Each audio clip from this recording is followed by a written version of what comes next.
We've got a really fun Yeah. conversation today. We've heard all of the phrases: quiet quitting, career cushioning. You and I, a few months back, actually talked about the quitfluencer.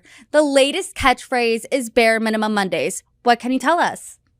So my understanding about bare minimum Mondays, and in full confession, I am on TikTok a lot. Despite my gray beard and stuff, I'm loving it. I'm loving the vibe. And with bare minimum Monday, it's almost a tongue twister.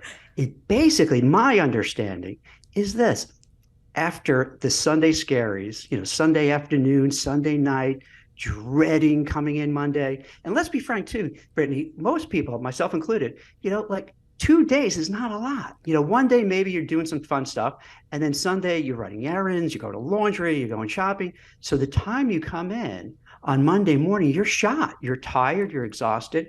So I believe the whole ethos behind it is that when you come in on a Monday morning, you don't have to put the pressure on to give it 100% right away. Now, it doesn't mean that you're quiet quitting. It doesn't mean that you're coasting or cyber loafing. It really means you're saying, hey, I got to respect boundaries. I have to make sure my mental health and well-being is in place. And I'm going to do my work, but I'm going to do it strategically. I'm going to take my time. I'm going to get my tasks done, but I'm not going to put undue stress on myself to make myself nuts. I'm going to just take it easy and do the best I can. And that's it. And I don't know if everyone agrees that that's the thing, that's how I'm kind of interpreting it. And it seems kind of reasonable to me. It makes sense. Jack, this is really funny because people haven't been liking Mondays, I think, from the beginning of time. This is not a new phenomenon. I think it would be hard pressed to find a group of people that's like, yes, it's a Monday today.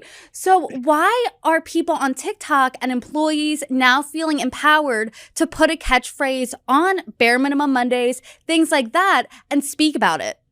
I think there are a couple of things. One, and please, I do not mean to come across rude or anything like this.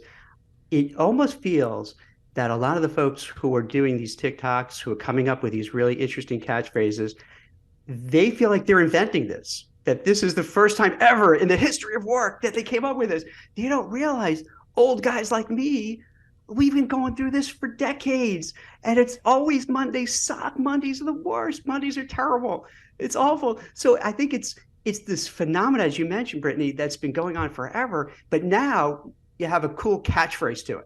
So it's just the same kind of old thing, but just with a twist.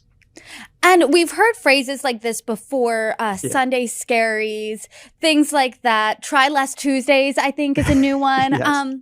But why are these phrases of doing enough just to get by the ones that are going viral? Because I think it catches your attention.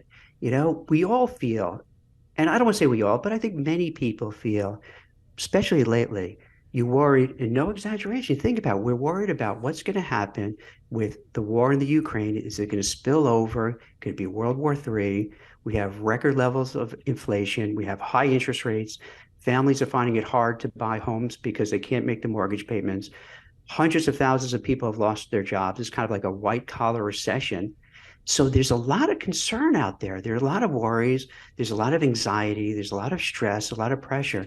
And I think with these interesting catchphrases, it kind of sums it up. It's kind of the culmination of recognizing, hey, we're in a tough environment right now.